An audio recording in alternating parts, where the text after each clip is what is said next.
Hello दोस्तों, कैसे हैं आप सब। मैं विनय गांधी आप सबका स्वागत करता हूं। मेरा जो लास्ट वीडियो था एलएन के ऊपर, उसमें हमने जो है बात की थी कि आप एलएन में किस तरह से एडमिशन ले सकते हैं, मतलब एलएन के एडमिशन प्रोसीजर के बारे में हमने बात की थी। साथ में हमने ये भी जाना था कि एलएन की अगर हमने टॉप बैच मतलब जैसे एसआरजी या स्टार बैच में अगर एडमिशन लेना हो तो उसके लिए हमें क्या करना होगा, तो वो बात हमने उस वीडियो में की थी। उस वीडियो में साथ में मैंने आपसे ये भी प्रॉमिस किया था कि मैं जो अगला वीडियो है स्कॉलरशिप के ऊपर लेके आऊंगा। तो आज मैं उस स्कॉलरशिप के ऊपर बात करने वाला हूं कि एलएन में अगर आपको स्कॉलरशिप लेनी है तो किस किस बिहाफ पे स्कॉलरशिप मिलती है ना, और उसके लिए आप किस तरह से अप्लाई कर सकते हैं।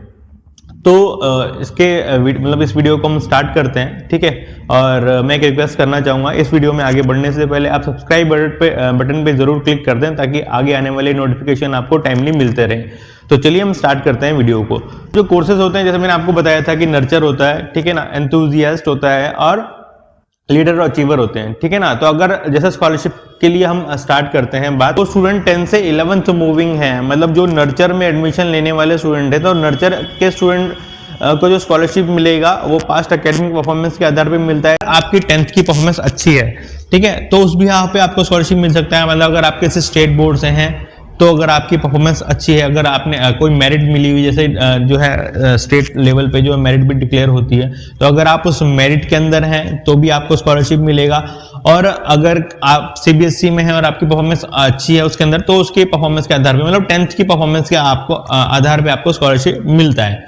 सेकेंड हम बात करें, अगर आपने कोई कम्पिटिटिव एग्जाम्स फाइट किए हुए हैं, जैसे एनटीएससी हो गया, ओलंपियाड्स हो गए, इस तरह से अगर आपने कम्पिटिटिव एग्जाम्स फाइट किए हुए हैं तो उस आधार पे आपको स्कॉलरशिप मिलता है, ठीक है। और अगर हम बात करें, जैसे टैलेंट टेक्स एग्जाम भी होता है, टैलेंट टेक्स मतलब एलएन की तरफ से ही होता है, ये एक अलग टैलेंट रिवॉर्ड एग्जाम होता है। अगर आपने वो क्लियर किया हुआ है तो उस आधार पे भी आपको स्कॉलरशिप मिलता है। अगर आप किसी एक्स आर्मी या एक्स सर्विसमैन के वार्ड हैं तो उस आधार पे भी आपको स्कॉलरशिप मिलता है। अगर आपके किसी ब्रदर या सिस्टर पहले कोई एलएन में पढ़ा हुआ है, मतलब सिबलिंग स्कॉलरशिप है, ठीक है ना, मतलब सिबलिंग स्कॉलरशिप भी मिलता है। अगर आपका कोई ब्रदर सिस्टर पहले अगर एलएन में पढ़ा हुआ है तो उस बिहाफ पे आपको स्कॉलरशिप मिलता है।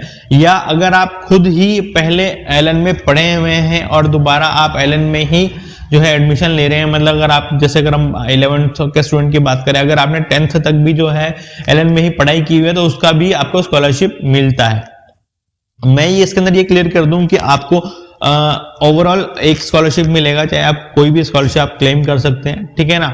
मतलब one of the best scholarship आपको मिलता है। ऐसा नहीं है कि अगर आपने जो है एनटीएससी भी क्लियर किया हुआ है, आपने आईजीएससी भी क्लियर किया हुआ है, तो अगर आपको मान लो उधर 25% मिल रहा है, उधर 25% मिल रहा है, तो क्लब नहीं होगा। कोई भी स्कॉलरशिप, कोई भी एक स्कॉलरशिप मिलेगा जो भी one of the best scholarship है, आप उसके लिए अप्लाई कर सकते हैं, उसके लिए क्लेम कर सकते हैं, ठीक है। और लास्ट और इंपॉर्टेंट जो है स्कॉलरशिप क्राइटेरिया वो है एसेट क्राइटेरिया, मतलब जिसका एग्जाम जो है वो लेते हैं एलएन स्कॉलरशिप एडमिशन टेस्ट, तो उसमें आपकी जितनी अच्छी परफॉर्मेंस होगी उस आधार पे आपको अप टू 90% तक का स्कॉलरशिप मिल सकता है। इसलिए मैंने लास्ट टाइम भी आपको कहा था कि एलएन में एडमिशन लेने से पहले आप टेस्ट जरूर दें, डरे नहीं बिल्कुल भी, ठीक है ना। जैसा भी परफॉर्मेंस रहेगा अपना बेस्ट देने की कोशिश करें और उस एग्जाम को जरूर लिखें। कई बच्चे होते हैं डायरेक्ट एडमिशन लेते हैं, पर आई वुड नॉट सजेस्ट कि मतलब डायरेक्ट एडमिशन लें आप लोग। अगर कोई सिचुएशन ऐसी बनती है तो बात अलग है, अदरवाइज आपको एग्जाम देना ही चाहिए ये एसेट का, ठीक है। अब हम बात करते हैं लीडर और अचीवर की। नर्चर और जो है एंथुजियास्ट के ऑलमोस्ट जो है सेम क्राइटेरिया ही होते हैं, बस एक क्राइटेरिया उसके अंदर अपन और ऐड कर सकते हैं कि केवीपीवाई का एग्जाम जो 11th क्लास में होता है उस आधार पे आपको 12th में स्कॉलरशिप मिल जाता है, ठीक है, अगर आप उसको क्लियर करते हैं तो ये एक एक्स्ट्रा जो है जुड़ जाता है एंथुजियास्ट के लिए। और लीडर और अचीवर के लिए अगर हम बात करें जो क्राइटेरियाज हैं, ठीक है, उसके अंदर 12th की परफॉर्मेंस मैटर करती है। 12th की परफॉर्मेंस अगर आपकी अच्छी है तो उस आधार पे आपको जो है लीडर या अचीवर में स्कॉलरशिप मिलता है। इसके अलावा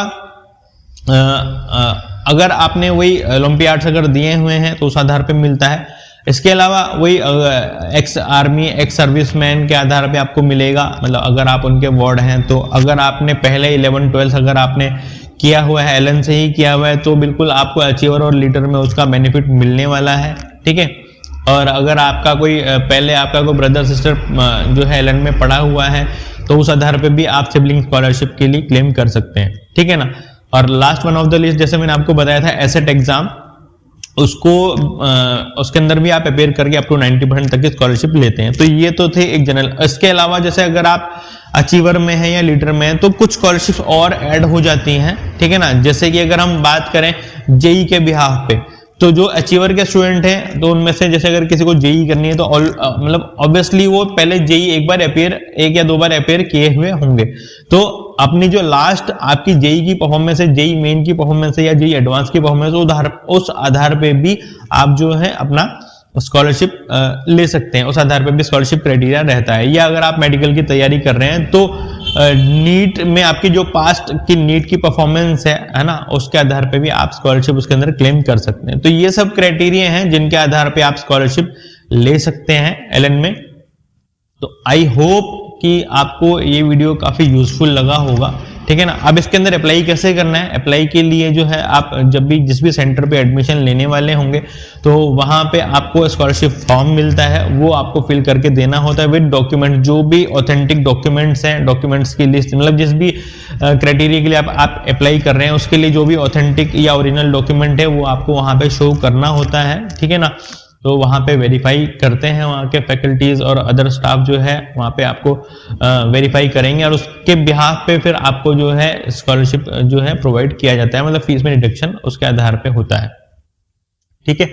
और ऐसा नहीं है कि अगर आपने पहले आपने पूरा का पूरा फीस दे दिया, मतलब जैसे वन टाइम बेनिफिट भी मिलता है, तो अगर आपने पूरा का पूरा फीस दे दिया है और आपका स्कॉलरशिप क्राइटेरिया बाद में एप्लीकेबल हुआ है, मतलब आपका जैसे एनटीएससी के भी हाथ पे अगर आप ले रहे हैं या आपका 10th या 12th का रिजल्ट बाद में आया है, तो आपको जो स्कॉलरशिप का पैसा है वो वापस कर दिया जाता है। ऐसा नहीं है कि अगर आपने पूरा का पूरा फीस दे दिया तो आपका पूरा का पूरा फीस लग जाता है, ऐसा नहीं है। आप उसके लिए प्रॉपर तरीके से क्लेम करें, प्रॉपर डॉक्यूमेंट्स आप सबमिट करें तो आपका जो है पैसा आपको रिफंड हो जाता है।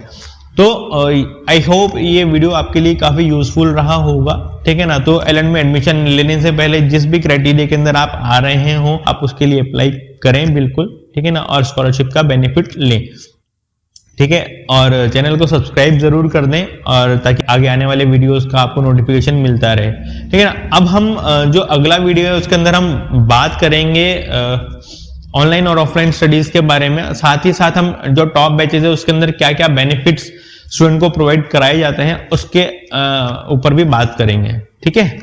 ओके, तो बने रहे मेरे चैनल के साथ। Thank you very much.